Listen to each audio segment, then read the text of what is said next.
నాన్న నేను కొత్తగా వ్యాపారం చేయాలనుకుంటున్నాను, ఒక 10 లక్షలు నాకు. 10 లక్షలా? 10 రూపాయలు కూడా లేదు నా దగ్గర. అయినా నీ దగ్గర ఎప్పుడున్నాయని నాన్న, ఎప్పుడు అడిగినా కూడా లేవు లేవు లేవు అంటావు నువ్వు. నీ కడుపును పుట్టినాను చూడు, నేను చేసుకున్న పెద్ద పాపం అది. తెలుసు కదరా నాన్న పరిస్థితి, మనల్ని చదివించే ఇంకా డబ్బులన్నీ ఖర్చు పెట్టినాడు, ఇంకెక్కడి నుంచి వస్తాయిరా?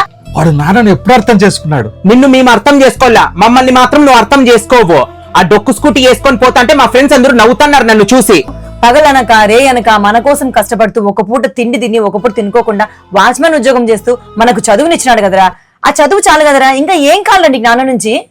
భలే చదివిచ్చినాడులే, బోడి డిగ్రీ చదివిచ్చినాడు. ఆ డిగ్రీ నేలకు తీసుకుంటే కూడా పనికిరాదు. డిగ్రీ చదివిస్తే 4 సార్లు తప్పిపోయావు. ఏదైనా కాళ్ళ మీద నీ కాళ్ళ మీద నువ్వు నిలబడి ప్రయోజకుడు అవుతావంటే అంతకు చేత కాదు. ఇక ఈ పరిస్థితిలో నేనేం చేయమంటావురా? రే ఎందుకన్నా నాన్న అంత బాధ పెడుతున్నావు? అయినా 10th క్లాస్ చదివిన వాళ్ళు పెద్ద పెద్ద బిజినెస్ మ్యాగ్నెట్ అయినారా? తెలివి ఉపయోగించరా, తెలివి. ఏ డిగ్రీ వరకు చదివించినా కదా, ఏం బయట ఏదైనా ఉద్యోగం చేసుకోలేవా?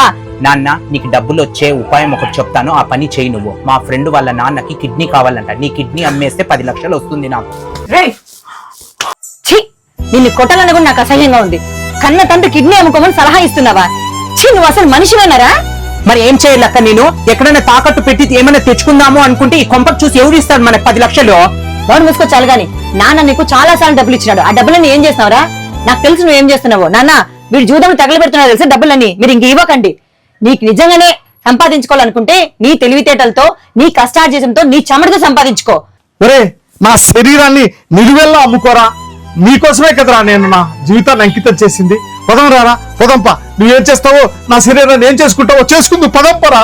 మీరు తండ్రిగా ఎటువంటి త్యాగానికన్నా సిద్ధమవుతారని నాకు తెలుసు నాన్న, కానీ కూతురుగానే ఆ త్యాగానికి అస్సలు ఒప్పుకోను. నువ్వేం దక్క ప్రతి దాంట్లో మధ్యలో అడ్డం వస్తున్నావు నువ్వేం హాయిగా పెళ్లి చేసుకుని వెళ్ళిపోతావు. నాన్నని చూసుకోవాల్సింది లాస్ట్ వరకు నేను. నాయనా నువ్వేం నాన్నని చూసుకోవద్దు, పెళ్ళైనా కూడా నేనే చూసుకుంటా. బాగుంటే నాన్నకి కిడ్నీ అమ్ముకోమని చెప్పినావు, ఇంకా బాగలేకుంటే యా రోడ్డు మీదనో లేకుంటే అనాథాశ్రమంలో పడేస్తావు.